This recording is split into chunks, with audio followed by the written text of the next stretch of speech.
Hello and welcome back to my channel. In today's video, I will show you how to fix Cover Home app not working. So let's get started.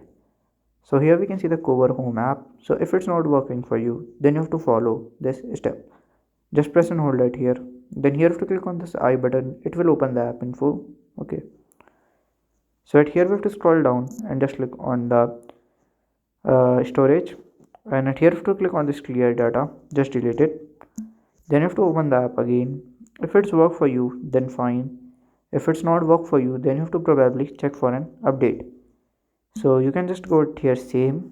Okay, just click on here icon. Just scroll down at the last. So at here you have to click on this app details in store. It will redirect you to the Google Play Store. So from here you have to click on the update and update it and use it. So if you find this video helpful, make sure you like, subscribe and share the video. Thank you for watching.